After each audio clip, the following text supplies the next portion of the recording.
Alrighty. Audio levels seem fine. Everything seems to be going well. Alright, I'm live. Can anybody see me? Yes, there I am. Okay, cool. Let's just pop out the chat so I can see you. There we go.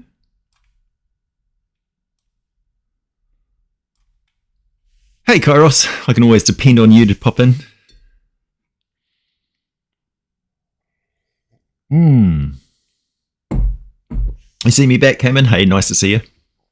Yes, today is the should be an interesting live stream because I'm going to be answering any musical questions since my music has gotten a little bit of notice on my last few videos.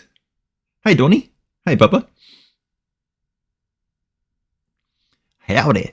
Yes, it is morning here still. It's 10 a.m. in the morning in New Zealand. What day is it today? Monday. Yeah. Oh, it's your day off today. Nice one. Hey, Palistar. Yeah, it seems that way, doesn't it? Yeah, so as you can tell, as from the thumbnail of this live stream, it's kind of funny. It's me playing my my uncle's flute. So I've always been interested in music, but I've never, and I started learning how to play the guitar when I was in high school, but I never carried on with it. And I have tried singing with bands and things like that, but every single time it was like I joined a jam session and they were just, musicians playing music and they weren't interested in forming a band or singing songs and stuff like that. I have performed at birthday parties and things like that where me and a friend Brad were, he was playing the keyboard and I was singing along with him. So I do have some musical talent in the vocal department, as you would imagine. But I've never played any instruments really, because I do art, I do video editing, I write RPG stuff, I sculpt, and I just don't have time for it really. Any time that I would spend practicing an instrument is something else that I wouldn't be doing, which frankly is more profitable, particularly these days. Like I don't even have much time for recreational reading. It's all like research and stuff. So yeah, it's a little bit harsh sometimes when people are like, like AI gives me the tools to compose and enjoy making music for people. And I write the lyrics and I use suno.com, which is very good now, as you can tell. But what you're hearing on my videos is not just a straight up prompt, click, and then download and put that on the video. There's a lot of editing. Like there's 8 tracks involved in the Knoll video, and when people were asking me for the full version of the video, the song, it was only like 3 minutes long, so you actually got to hear most of it. So I redid it from scratch almost and extended it out to 6 minutes. Now if something was totally AI generated, you can't produce the exact same thing when you do that. So it should kind of hint to people that there's some sound engineering involved in this, which is actually a musical talent of its own. Like, because you're kind of insulting all the sound engineers who do that work. I mean, they're working with other people's efforts and stuff. Also, people have been asking me to put it up on Spotify and things like that. I don't really want to do that because that is a step too far, I think AI is a tool that everybody has the right to use. We're not responsible as users for the ethics of how the tool is made. We can only basically go ahead and hope the authorities who are involved put the ethics in place so that it's used, so it can be used responsibly and that nobody is harmed in the creation of AI tools. But as for, you're not responsible for every road fatality just because you drive a car. You have every right to drive a car. And your responsibility driving a car is to use it responsibly and ethically. But you're not responsible for manufacturing cars and I mean, if you had a problem with cars, you wouldn't go up to some random person driving a car and say, "You shouldn't drive cars. You're a prick." You know, yeah. They're not wrong target. The people using AI ethically and responsibly are not the target for the AI hate. Direct that to the people who are making the AI in the first place. Talk to your congressman. Talk to the companies involved. You know, make sure that the ethics are in place at the source, not at the user end. Because, I mean, anybody who says, "Well, you're harming artists," well, what are you doing by attacking people who are making videos and trying to make content and stuff? And it's undeniably very popular on my videos. I mean, look at the view counts on the last few videos. They've been remarkably high, and the overwhelming response from everybody has been very positive. So I'm afraid to say that I'm not going to engage in any anti-AI comments on my videos, and it's a very fast track from this point on to get yourself banished to the shadow zone, because I'm just not having it anymore. It's bullying, it's coercion, it's antisocial. I mean, yeah, sure, you might not have a preference for AI, but go somewhere else. Don't comment on it, you know. And asking me questions like, "Is this AI generated or not?" It's like, look, it is what it is, man. I make no secret of the fact that I use these tools, and I have been using these tools, and I've used the tools when I was having my teeth out and I needed to replicate my voice.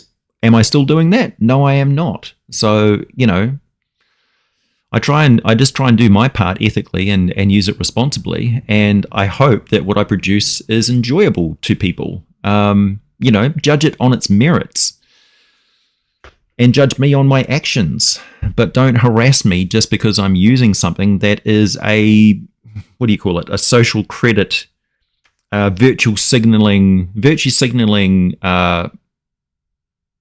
tool for people who are just coming in really just aggressively picking a fight, or trying to shame me into not using it. You know, "I'm disappointed in you.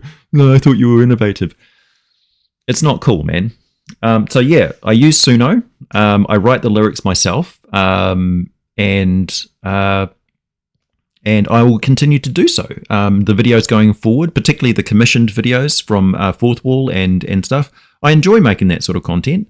It will have the same style because of the way that I'm making the music. You'll have the same sort of singer sound, and yeah.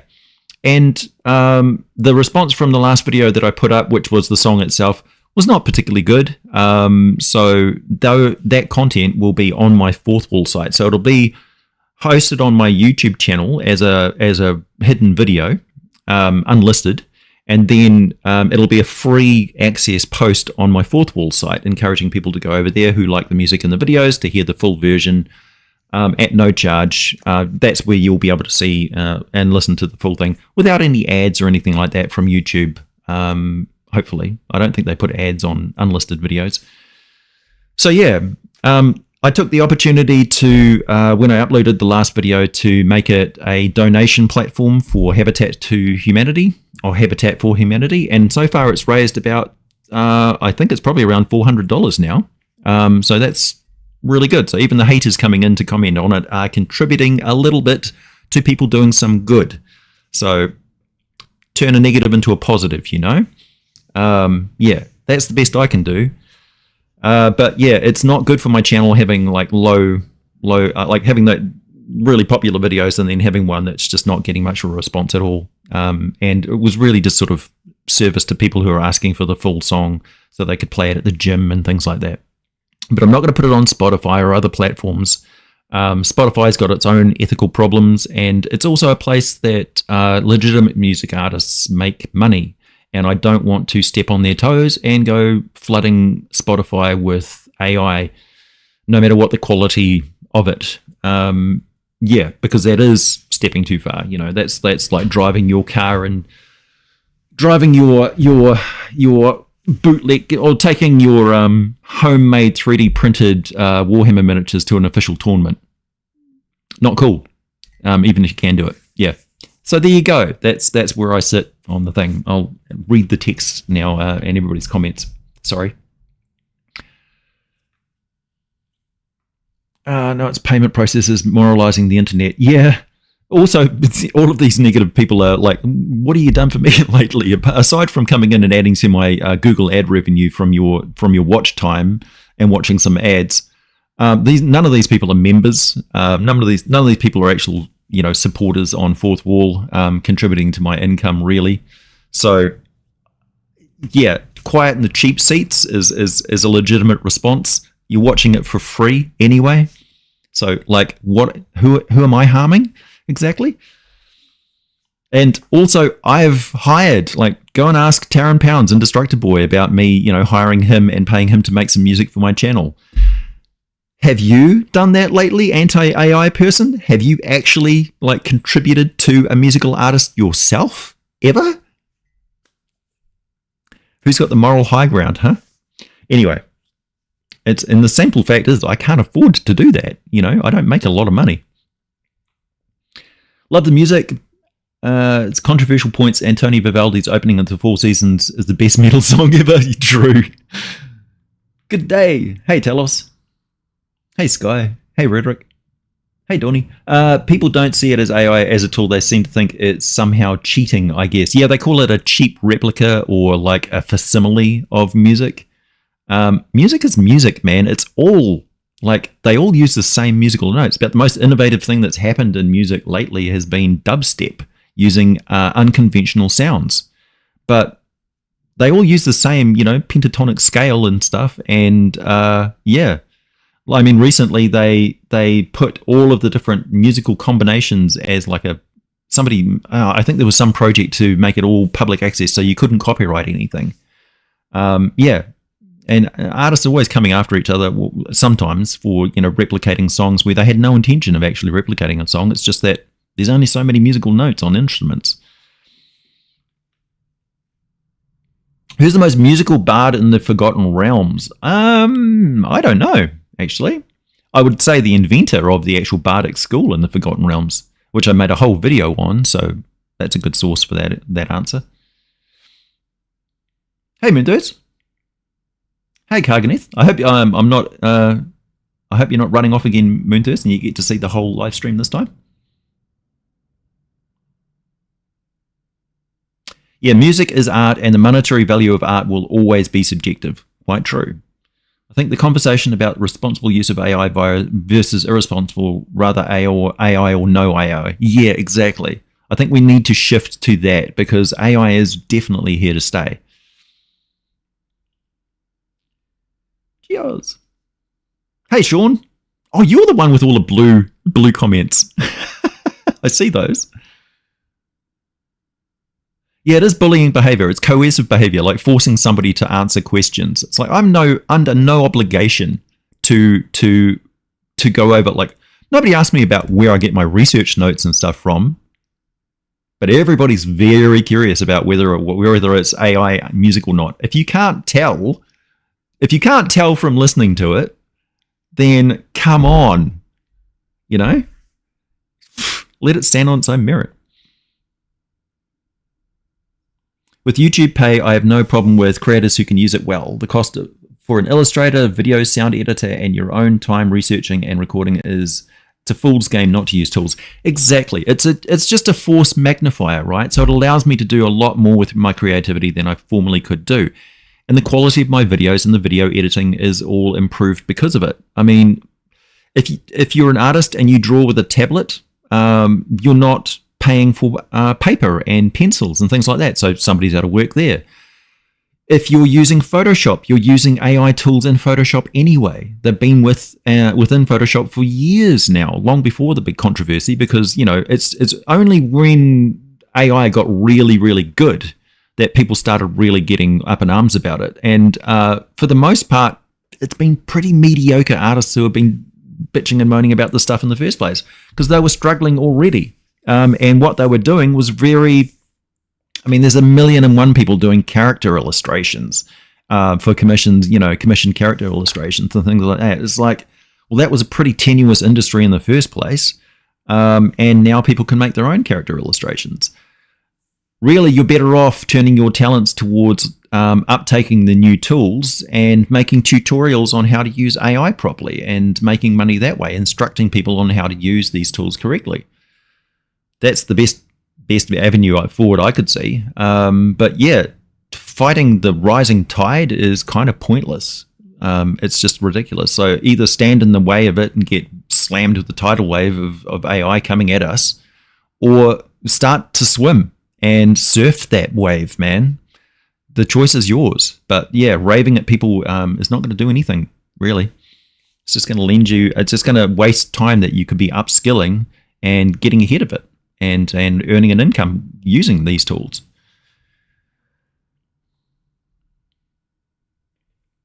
With YouTube pay, I agree, Palstar. AI, stop putting scary loud shit at the start of your videos. You keep startling me. Yeah, sorry. It's like using an enchanted item, yeah. You want to try a video on Giants? Yeah, well, the Giants series is one of my oldest set of videos, and I've been meaning to remaster those videos for quite some time, and now is the time to do so. Yeah. Like the commission that I've got from an annual Fourth Wall supporter to make a video on the aboleth, that's what I'm working on right now. That's the third aboleth video that I will have made. The first aboleth video was one of my really early ones with a very freaky camera effect where I'm in reverse image, which is actually cool. It stands up today, actually. And that was just me talking to the camera, no research notes or anything. And then the next one was more sort of modern, but that was still 6 years ago. So yeah, it's well and truly time for an update. And I see no problem with making multiple videos and updating videos because the hobby is constantly changing. There's been a lot published and done with that, with the insertion of strange obelisks and things like that into 5th edition adventures, for instance. So certainly a lot to talk about, and it ties in really well with the theme of the videos lately, which is dark and eldritch lore, forbidden and deep lore from deep history of Dungeons & Dragons, which not a lot of people have touched on, and certainly the authors seem to be loath to handle. They quite often just, divert. By the way, Ed Greenwood is currently streaming live and playing Baldur's Gate 3. So if any of you get bored with this conversation, please go and support Ed and his live streaming. It is an absolute treasure. So yeah, if you're not here, be there, please. If you want to produce a song that sounds like it's sung by an orc and that it sounds like it's sung by a fairy, that's okay. You're right. Well, there's parts of that song, particularly the Noel one, which would rip the shit out of a singer's throat for sure. So it can do things that singers can't do, particularly shift from a more sort of male timbre to a female timbre. When she was talking about the skulls for throne and skin for banners, that vocal shift there would be very hard for a singer to make. I certainly can't do it. And yes, I have sung that song along when I was doing the lyrics and stuff. I was singing in a similar sort of style. There's also nothing wrong with me singing into a microphone and then uploading that to Suno and using that as the model for the song cadence, which is also a performance that is assisted by an AI tool. So it's the same as putting a electric guitar through a mixer, for instance.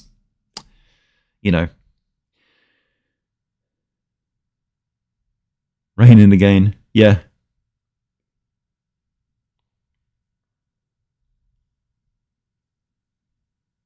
Yeah, it's true. There will always be people who are upset about it. DJs still have to know music theory. Exactly. Just play music so I can jam on it. Yeah, I've got no problem with people taking the music. Because of Suno, the way that the Suno membership works, like I pay for Suno, so I've got a pro account. It's only $10 a month, $10 US, but it's well worth it just for playing around and enjoying it. But I have to generate a lot of music tracks. So the Knoll one, oh boy, it's probably got about 40 or 50 tracks that I generated. But that grants me commercial rights to the music. I own it legitimately. That's why and also the other aspect of it is YouTubers have been dealing with for a long time the fact that YouTube and Google have got a really bad system in place that doesn't protect us from fair use of musical clips and things in our videos. I've talked about this many times before, but it's a no-brainer. In a nutshell, it's a no-brainer to use generated music instead of getting samples and stuff like that, because the copyright claim bandits that don't own the music, they're just claiming on behalf of the artists, are absolutely ruthless. They are tyrannical. They come in and they claim anything as soon as their algorithm picks it up. They're not listening to the music or anything. They're just running videos through. They're kind of like Bitcoin miners. They're just running all the video data through an aggregate AI algorithm, which is oh, I missed a super chat. Where'd that come from?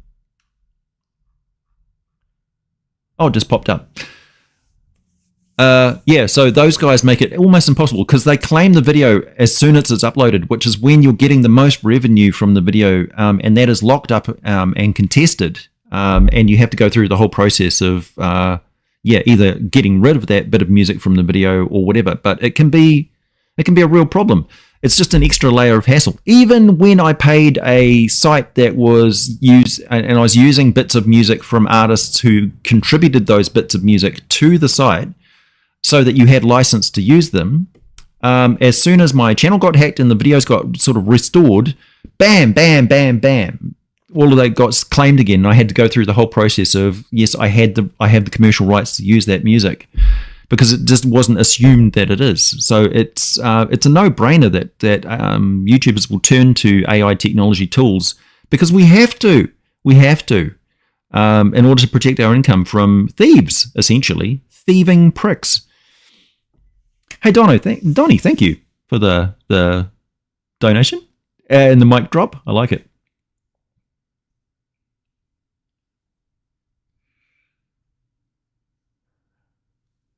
Techno is music, not my genre, but it's still music. Yeah, absolutely. I'm a big fan of dubstep, but dubstep actually goes back to the the turn of the century, when it follows the art styles of futurists, cubists, vorticists, Henry Moore, those guys who were looking at capturing motion in art, like Women Going Downstairs, for instance, is a really famous example of that. And they also were experimenting with sound and alternate sound. That's where really the genesis of where dubstep came from, believe it or not. So it's not a new concept. It's been around for a long time, including a very famous disastrous musical performance, which was an automated orchestra which played a cacophony of sounds that caused the audience to flee to protect their hearing. So yeah, it's not avant-garde. It's just a continuation of a concept that's been around for a while. And I know that because I'm an artist who studied art history.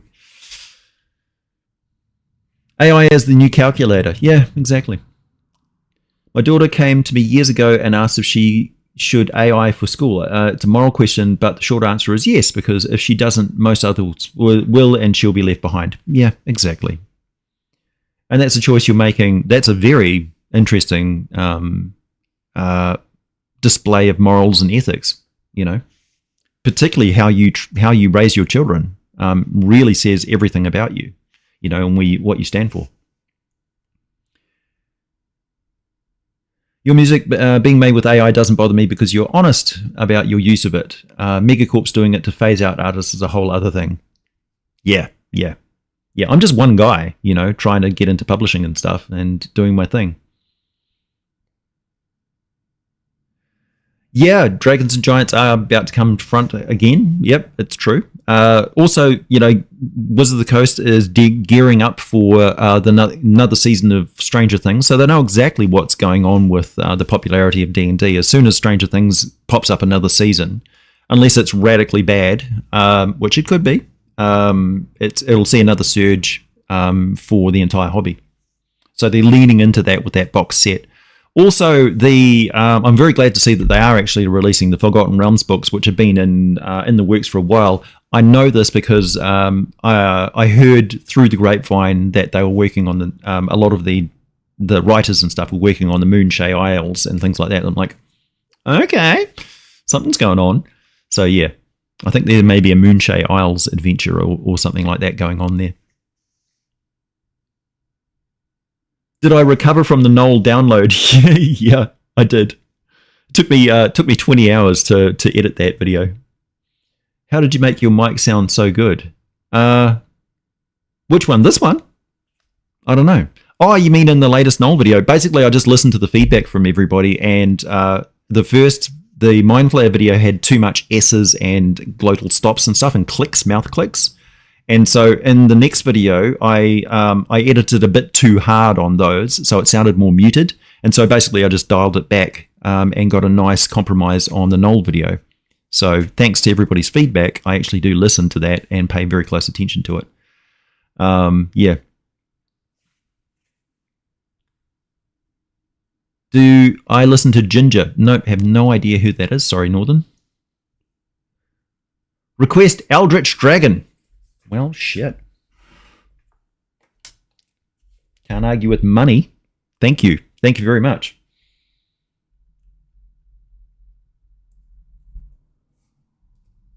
It's going right on. This is going right on my next to-do list. So, as I said before, I've also got for my remake videos, I've got the complete guide to Avernus to do, and complete guide to Rust Monsters, because those were videos that had a problem with when I re-uploaded them. They had copyrighted music tracks in there, which I have every right to use, I think, in most cases. But yeah, so I need to remake those at some point, which I'm happy to do. But yeah, so the next video up is, of course, the commission videos. They get priority over everything. So that's the Aboleth is the next video that I'm going to be doing. And then, of course, we got Eldritch Dragon, which has just popped up. There you go. So thank you very much. I definitely listen to money. Pro Tools.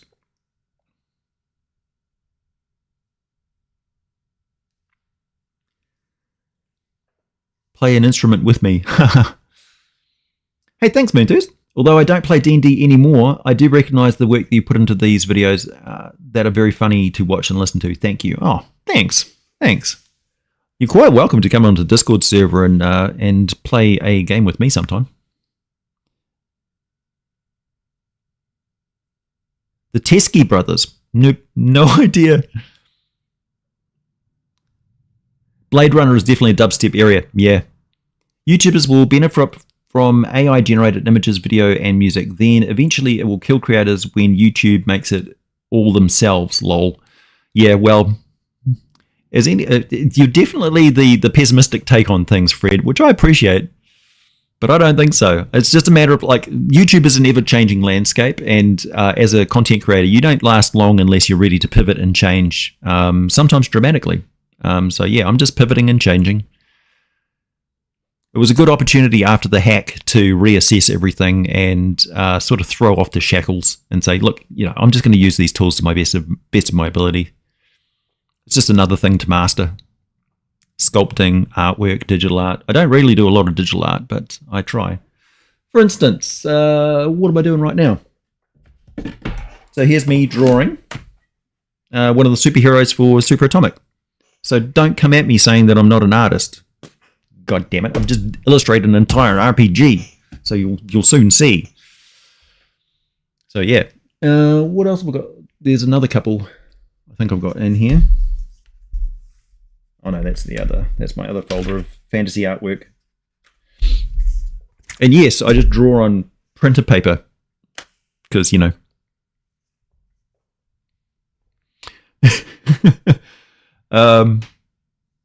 where was I? Oh, they're from Australia. Oh, cool. Not funny, fun. Yeah. Music live stream. Is there anything you don't do? Yeah, I don't. I don't sing live on camera. I don't think anybody needs that. I don't drive cars. I don't drive any motor vehicle. I did drive a motorbike, but I don't. I've never had a driver's license, and I've never owned a car.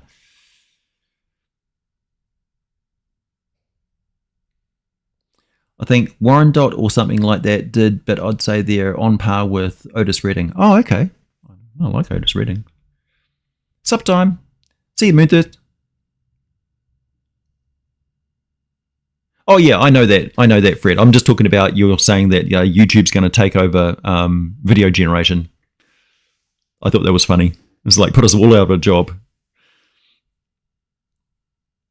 You're still working on your Aussie campaign. Cool. Is the public transit in New Zealand pretty good? No, it's absolutely dreadful. After COVID, basically all of the competing outfits shut down. There was one that was pretty good. That was a cheap bus service, but the intercity bus service shut down all of their rural routes. They basically just catered to tourism, which is a real pain in the ass. Unless you're near a train service or something like that, it's actually really quite difficult to get around in New Zealand. Just as a local resident using public transit. Yeah. Like even to my nearest town, Tauranga, there's only one bus that goes there, basically picks you up in the morning and it's got a return in the evening, essentially for people commuting to work all day. So if you're just wanting to pop over to Tauranga to do some shopping or something, you got to be there all day.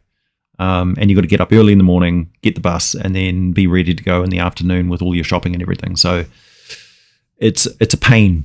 In fact, I couldn't even do the jury service. I get called up for jury service all the time because I've never had any criminal convictions or anything, and I'm a registered voter. Boy, they make you pay for that.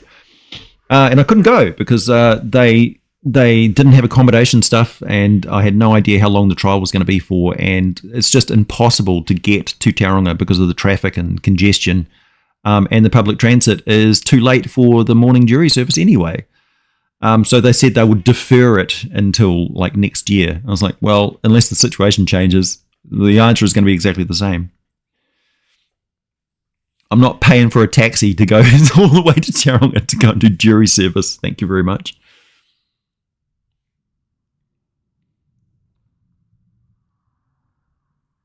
We want to hear you sing Whitney Houston's I Will Always Love You. You'll have to pay me. If you don't drive and the public transport's garbage, how do you get around? Walking distance?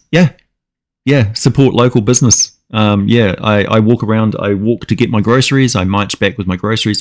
Straight after this live stream, I'm walking across town, which is about 2 kilometers, to my mum's place to deliver some documents because she had a incident with her car and she needs to claim on the insurance. I'm also taking her some of the pasta, beef and mushroom pasta that I cooked last night for her lunch. And we're going to have lunch together. And then I'm going to march back into town. I'm going to buy another saucepan and some supplies from the Indian grocery store. And I'm going to walk back home and probably pick up some more cat food as well. So yeah, I march around and just walk everywhere. And I just carpool with people. If I need to go somewhere and somebody's going in the same direction, I just share a car with them and jump in as a passenger, give them some cash for gas. Yeah, it's not a huge inconvenience for me, really. I know it seems like a nightmarish situation for people who are used to the convenience of having a car, but you can live without a car quite comfortably, really.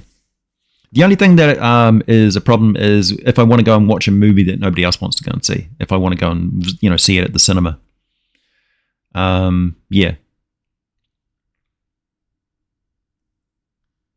Yeah, I got a local grocer. There's two supermarkets in walking distance from me. They're quite close by, only about 4 or 5 blocks away. Is a woman-led metal... Ginger is a... Oh, okay, I might have heard of them. A woman-led metal band. Tatiana does the best death growl. Nice. Yeah, I was a big fan of Nightwish. Still am, really. And Floor, their current singer, is just awesome. I was a fan of all of the singers. Tariana Turinga and Anik and Floor.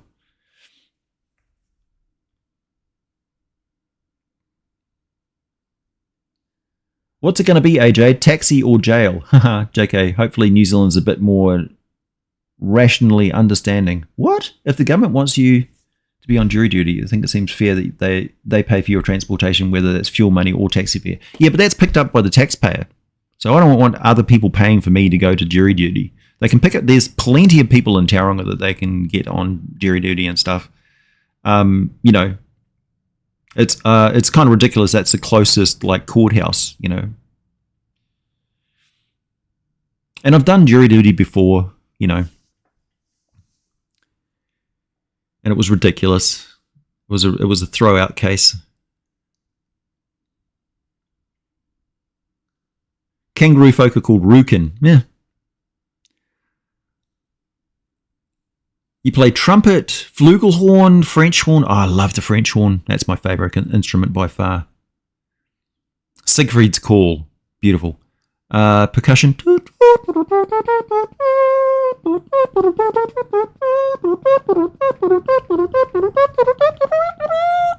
Beautiful bit of music. Percussion and other assorted instruments. So you play the flute. I wish I played the flute. I play it very, very badly. I've got my uncle's flute because I couldn't stand seeing it go out of the family because it's a beautiful instrument.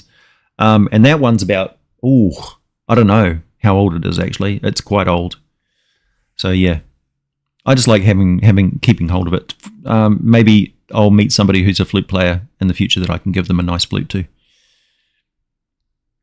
But I'll also have a kalimba. And yeah, but I would like to play the guitar. Just, you know, everything that I do takes away from something else that I do because I don't have a lot of spare time, you know. 20 hours of editing a video should give you some clue. Like after I upload a video, I take one day off. And even then, I was playing a D&D game with Fred. Yeah, the Mimic mic.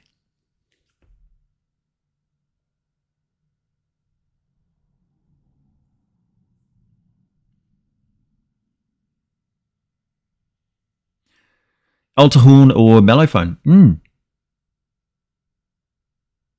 Yeah, I mean, Leonard Skinner, right? Flute played well. Absolutely amazing.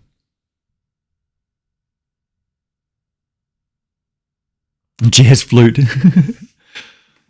Yeah. Well, Ron Burgundy, cool, but Parks and Recreation, playing saxophone and stuff, that was fantastic. I've never been a huge fan of jazz. I just don't think I have enough exposure to it culturally. I know it's very big in America and worldwide, you know, but it is definitely an American. I always think of it as an American musical art form. You know, it's very tied in with African American culture. Yeah, it's very cool, but it's not really my jam. Yeah, I don't know. It must be the way my brain is structured or something. I like the slight prediction of what's coming next because I'm very visual with music.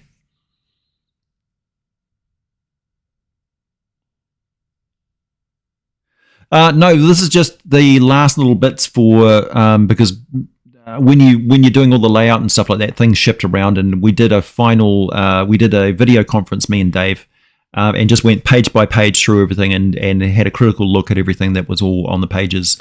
Because as you know, a lot of the artwork that we had in there was just placeholders, and a lot of artwork that we couldn't use. So yeah, we've been replacing those as we go. So even though you got, you know, a version of the game that seemed to have all the artwork in there, really we had a lot of bits to do. And there was just a couple of points where there was a gap, and we were thinking about how we're going to align things on the page, having pop-out note text instead of images in some parts, which just clarify some of the sections. And yeah, I decided to do an illustration of one of the supervillains. That's the guy that I'm drawing at the moment, actually, Blackmore. Watch the Ken Burns documentary on jazz. Okay, I will. If you pay me to. Jeez. Thank you very much. Ken Burns. Okay. Yeah, jazz flute is particularly, like, just flute played, it's such a versatile instrument. Like the harp is really undervalued because you can play everything that you can play on a piano with the harp. And use it in all sorts of different ways. An electronic harp is as versatile as a synthesizer keyboard, definitely. And music sampling these days, like Where's the backlash against music samplers and they're doing the repeat stuff and things like that? That's how is that different from AI, really, when you think about it? Who was it? Jimmy Kimmel recently or something. I think it was Jimmy Kimmel. And there was a guy there who was playing, and he just sampled the tink tink sound from his cup and then made a musical composition from it. That's from his musical talent, but he's using a tool, an electronic tool, right? Yeah. Groja! Oh! Hey, Haga. If I like metal, do I like the blues? Yes, I do. I'm a fan of Led Zeppelin, and I like all of the blues that they ripped all their music from, for sure.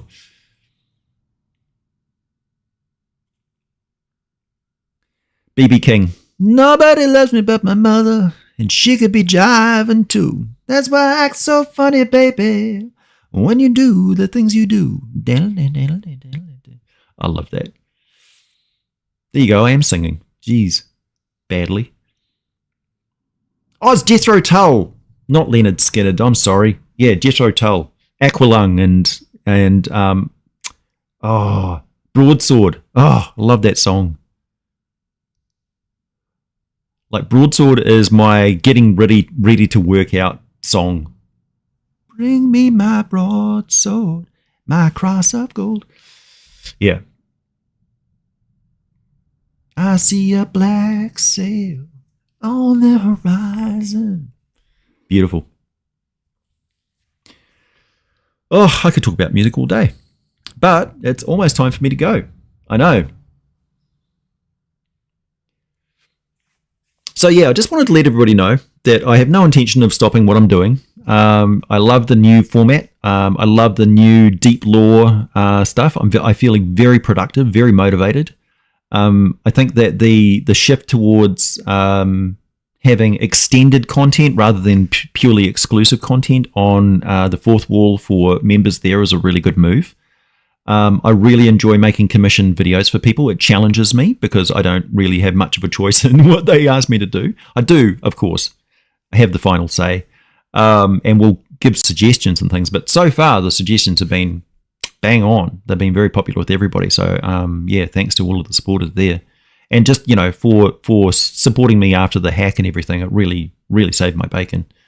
So yeah, a lot more work going into. I'm always thinking about Fourth Wall as I go forward, and Fourth Wall is a fresh, innovative platform. They're very responsive. They've got a very active Discord. I talk to them.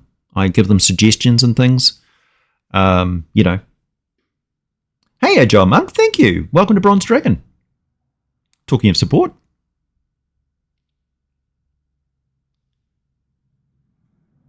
Buddy Guy singing Mustang Sally is pure bliss. Oh, remember the movie Proclaimers? That was good too. They got a lot of attention to blues. Thanks, Agile Monk.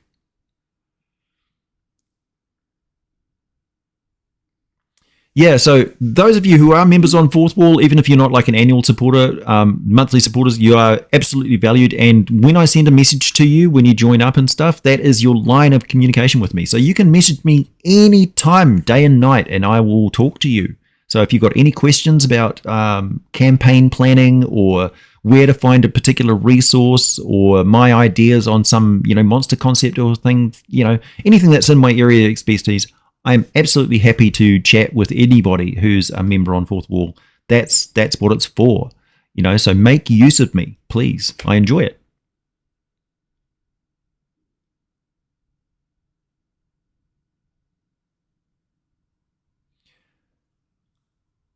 Well, if Fred can't see your questions, Agile Monk, Fred is doing fine. I talk to him all the time. We game together. We're part of a local group. I'm a fresh recruit to his D&D group. Interesting bunch of people.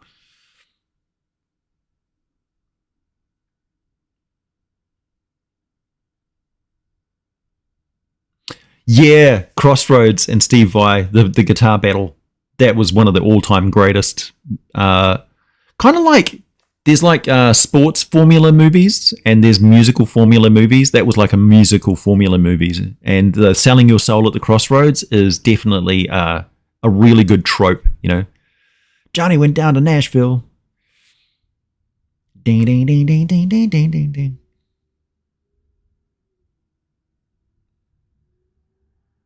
Cool. Oh, nice one.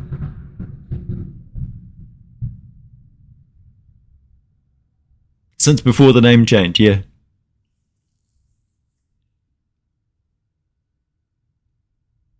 Well, it's gone from how to D&D to how to RPG, but back to how to D&D again. So that's a good litmus test for the entire industry of content creators. We're now coming back to D&D because we've essentially achieved our goal, which was punish Wizard of the Coast severely and gut the company and get it back to third-party publishing. Really. So yeah, I'm back to D&D. Still not playing 5th edition, but we are playing Shadow Dark and other stuff. So there's a thriving indie scene, which there should have been all along, really. So it's not so much a stranglehold by 5th edition. 5th edition, of course, is extremely dominant, and as always, where D&D goes, the rest of the industry generally follows. So it's the tide that rises all boats. So yeah. Regardless of who is publishing it, D&D is still D&D, you know. Shadow Dark is just D&D, yeah, true. So same with Pathfinder, same with, well, you could say that Morgborg extends past D&D, but D&D extends past D&D. Yeah. There's more, you know, other things like Vampire the Masquerade or Call of Cthulhu or Traveller or Star Wars and things like that. They're less D&D, but yeah, any sort of fantasy trope is always going to be compared to D&D.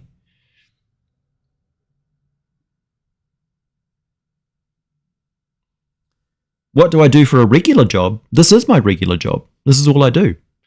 Prior to this, before I went full-time on YouTube, I was working at Livestock Improvement Corporation in their gene extraction department. So I was responsible for taking tissue samples from cows, dairy cows, also some goats and sheep, and occasionally we'll process bull semen as well.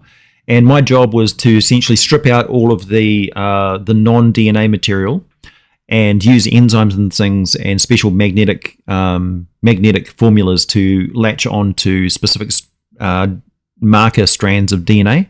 And then I would isolate those, and then those would go to the next lab, which is the PCR lab, for replicating the DNA to get a large sample that we could then put into a mass spectrometer. And so, yeah, our LIC's job was to essentially identify the genetics and lineage of all of the samples that came in so that we could fix any sort of inbreeding or identify really productive gene lines. And yeah, it improved the dairy milk solid production in New Zealand across the entire country by six times what it was, so 600%. So yeah, very, very technologically innovative New Zealand when it comes to primary industries. Like farmers are the most innovative branch of New Zealand outside of tech. Farmers these days are using Wi-Fi and drones and satellite tracking and implants and all sorts of stuff and to improve the lives of their cattle, the well-being of their cattle, and the productivity. But intensified farming is a problem in New Zealand. It's not good for the environment. Thanks. Yeah, but also I'm quite happy being a cook as well. If I had to quit YouTube, I would probably go back to cooking because I was raised in a restaurant and I spent 14 years cooking. And that's the talent that I use most often. If I go overseas, I go and work in a kitchen somewhere because I'm quite happy cooking. I really enjoy it, but I'm not a trained chef. Maybe I could go and train to be a chef. I don't know. I really enjoy watching MasterChef and stuff. Yeah. When I say, I'll go flip burgers, I literally mean go flip burgers if I have to quit YouTube.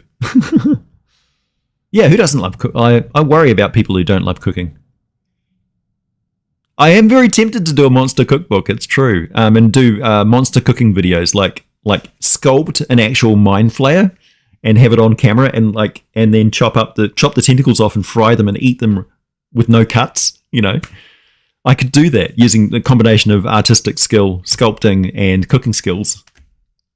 But the setup to do that. I'm not a studio recorder, as you know.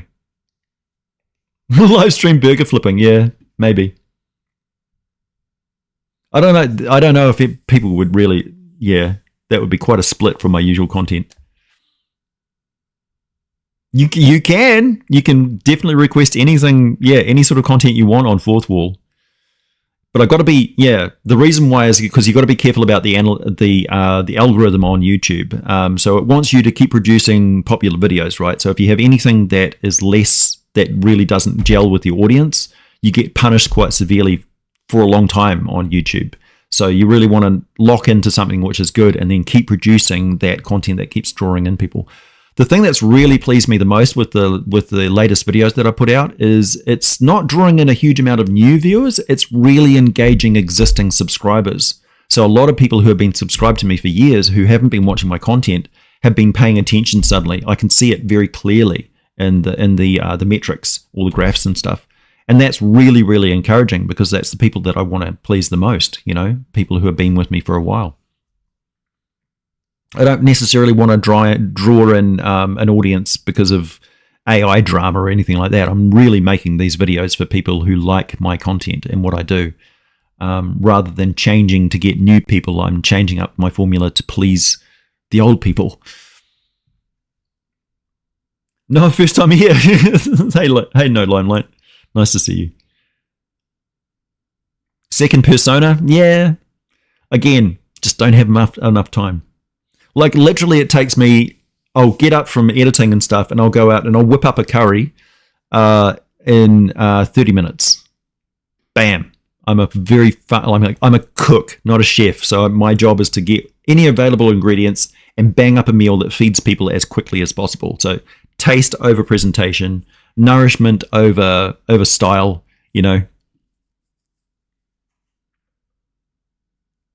Like, what spices you got? Yeah, let's try it out. So I experiment a lot, particularly with lately cutting gluten and onion and garlic out of my life.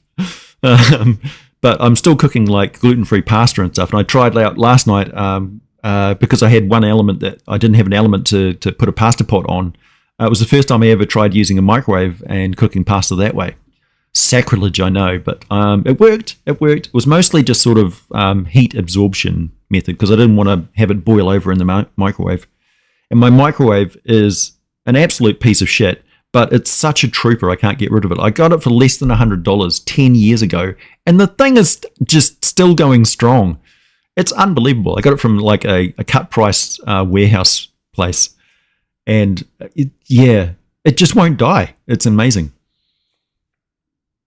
Yeah, it's a thing. So if I have any gluten, it causes a lot of like internal damage, and eating onion and garlic on top of that is literally like throwing gasoline on a fire. It just makes it so much worse. If I don't have any gluten at all, then I can tolerate a small amount of garlic and onion, but and that's only the solid part of the onion or garlic. If I reduce it in oil, it's not oil soluble, the stuff that gives me problems. So I can actually make a reduction of onion and garlic as long as I take all the physical onion and garlic out of it afterwards and just have essentially a oil or a syrup or whatever. I can use that. That's fine. So but it makes my buying pre-produced food very limiting because, I mean, every curry's got garlic in it and most restaurants and stuff. You go to a takeaways, it's like you got a choice of battered fish or crumbed fish. It's like, yeah, but they both got gluten in them, so that's deep fried. Like, and nobody wants to deep fry raw fish. Kind of pointless. So I have to cook my own food. That's all right. Minotaur burgers cooked by a knoll. Depends on the setting. Not in the places where they're like in Pathfinder where the colo are allied with with Minotaurs. Hey, thanks, Agile Monk.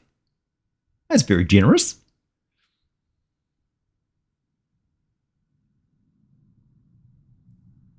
Hey, extra members. Nice. That's very cool. Genetic Memory Farms. Hello. Good day, good sir. I hope you do well.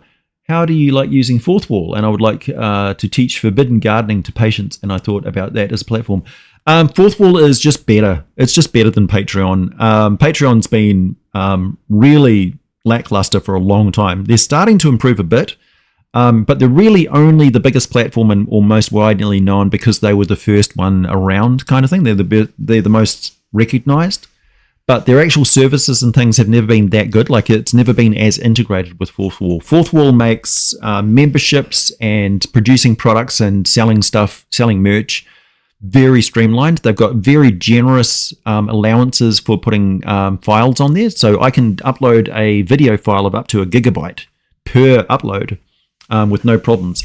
Unfortunately, a lot of my content is over 1 gig, and like I can't put that in messages and stuff. But it's perfectly fine if you embed a link from elsewhere. And it's very good with the messaging. So every time I get a message from somebody, I get an email to a dedicated email account that I use for Fourth Wall. So yeah, I found it really, really good. Also, their Discord is all full of tutorials and other people, so you can network and connect with them there. So it's just a more modern, integrated evolution that Patreon should have been, but Patreon has just been resting on its laurels and not actually innovating. And every time Patreon tended to do anything different, they always screwed it up really badly. Like, nobody can forget the time that they did all those microtransactions on people's accounts, which set off all the fraud alarms and caused people's actual bank accounts to shut down. And then they're like, oops, sorry, that was a technical glitch. I'm like, that's like massively bad. And that was just time and time again, Patreon was doing stuff like that. So yeah, even though I was a legacy legacy member that joined Patreon quite early on, so I was locked at the lower rate. They were taking like 5% off all of my earnings. Now, if I was to rejoin, or anybody that rejoins there, it's I think it's more like 10% or something. I'm not entirely sure what everybody else pays, but it's more. And Fourth Wall is less. So yeah, financially, culturally, and the tools and stuff, they're all better. Fourth Wall's just better, as you know, from my experience anyway. And they were the only one that actually messaged me and commiserated with the situation I was in when my account was hacked. So yeah, I couldn't even contact Patreon when that happened because I lost access to my my email access there, and they have no means of contacting. Like, they were very much siloed, and their tech department that actually knew what they were doing had that typical sort of Google structure where they had a lot of interns and people working from home who were set up with frequently asked question sheets. And they were just basically using them as a fencing screen to, like, have you deleted your cookies and reset your password? And it's like, can I just talk to the actual expert in charge who can answer my question? Kickstarter and BackerKit were kind of like that as well, but Kickstarter has gotten a lot better, and BackerKit has sort of become a separate entity as well. So I'm looking forward to seeing how much improvement there is in Kickstarter itself. So yeah, Super Atomic, we're about a week away, maybe 2 weeks away from having the finished PDF file ready to go. So then I will be sending out everything to various social platforms and people in the industry and other YouTubers to review. It will be accessible to everybody as soon as the Kickstarter campaign goes up. I'm pretty sure you can put a link in there to the PDF. I could probably just put it into a Google Drive. So the PDF will be free, available to everyone. So everyone will be able to freely download the PDF. Try it before you buy it. And if you like it, then back the Kickstarter campaign and get a printed book, t-shirt, app, whatever you want. That money goes directly to paying the people who worked with me on the book, essentially. The Kickstarter goal will be a realistic, actual goal, not a bullshit goal, so that they can say that they were funded by 300%. That is rife in the industry, and it causes a lot of it's unnecessary, man. It's like put a realistic funding goal in there. So I'm going to be very upfront with you. Because the PDF is all ready to go, it's already done. The printing process and the fulfillment for the Kickstarter after the 60 days of funding period will be in about a month. So you'll see a very, very short time between your funds leaving your account and the book arriving at your door, and it will be sent directly by us, not using any third-party delivery systems and things like that. So it goes straight from the manufacturers to you, which cuts out all of the middleman and cuts the price down quite considerably. So when I say that shipping is included, I mean shipping has already been calculated and included. We've done this before with the silicone battle mats, proved to be just perfectly effective, even during COVID when the shipping prices were skyrocketing. We still managed to pull it off. So yeah, not my first rodeo, and producing a book is relatively easy. At the moment, we've got manufacturers for the books just lining up to send over samples. The only real delay is just quality checking and making sure everything is done correctly before we go into the production. And we're aiming for a print target of 4,000 copies originally, which is a decent amount. And hopefully, but hopefully it exceeds that. I don't know. It might not. And I'm also aiming to, don't be alarmed if in the promo for the Kickstarter, I talk about providing games for people in prison, incarcerated people. The incarcerated population in America is one of the highest in the world. And there's plenty of gamers in there who are totally ignored by the industry. So Super Atomic is designed to be something that is playable by people with the limited resources because they're incarcerated. And I think it's perfectly legit. They're not all in there for bad things. And yeah, I mean, they're the most hardcore gamers you could meet. I mean, some of those guys game for like 6 hours, and take it really seriously. So yeah, I thought I'd give them more alternatives. Where is the manufacturing being done? It's being done in Shenzhen province in China. That's where I've been working with Emily Fu for the last 8 years or so. All of the silicone battle mats came from the same area. Emily hires local people to do the packaging and sorting and stuff. So yeah, we're still, ethical. Are you going to China? No, I've never been. I've never been to China. So D&D, wow, I also helped them out because they got a bullshit lawsuit from Wizard of the Coast in regards to making a Mind Flayer set of dice. It's like Wizard of the Coast doesn't even actually own the copyright to Mind Flayer, but they still sent them a cease and desist, knowing that they couldn't go to America and defend themselves in court because they couldn't afford it. That's what Hasbro does.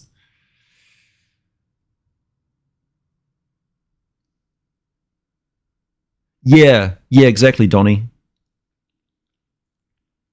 It's not my place to judge people, They've already been judged. That's why they're incarcerated. They're already doing the time, So I don't judge them any more than the court system has. It's not my right to. And most of them shouldn't be in prison in the first place. It's a bad system. You shouldn't have privatized prison system. It's just a fucking bad idea. I don't think it's noble. I just think it's I love gamers, and those people are really dedicated. When they get out of prison, they're going to be, they're going to be forming their own gaming groups and stuff, and really dedicated to the hobby. So I'm just supporting people who are supporting me. They're my people. That's my clique, my social group. Yeah. So yeah, no judgment,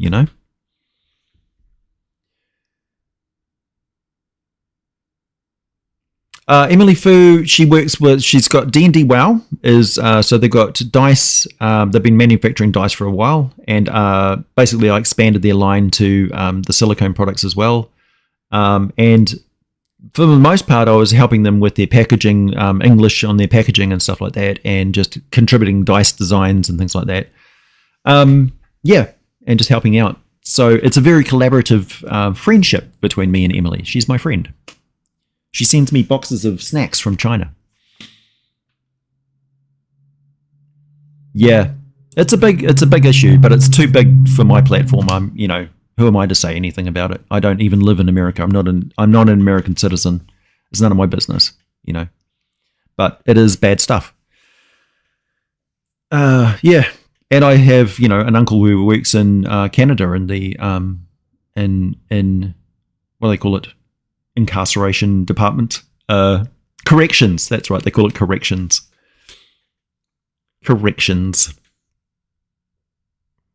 And yeah, it's pretty nasty over there too. But people have got to do the job. So yeah.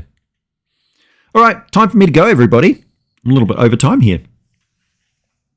So yeah, if you like that sort of initiative and the ethics and the thoughts behind it, support and buy a book. It'll be a good quality book, I assure you. And it's quite innovative. And I plan on making a lot more. So next on the list after Super Atomic is Atomic Fantasy, where I get D&D-ish, and give it a treatment that has never been done before. Yeah, a whole new way of playing the game, whole new way of looking at playing role-playing games, and really just custom designed for the modern audience. And not only that, but like how old school, like people have been playing games for a long time using streaming platforms and stuff like that. They are, even if they're old school fans, they still recognize the value of what Super Atomic does. It doesn't detract from anything. It doesn't extract any goodness from the game. It just clears the way for really good, fun role-playing. Anyway, thanks for listening, everybody, and joining me. It's been great, as always. Thank you very much for the support. I'm going to go and watch Ken Burns' documentary, and I'm going to make a video on Eldritch Dragons. So you can all make a difference. Thank you very much. Yeah, I'm gonna do it.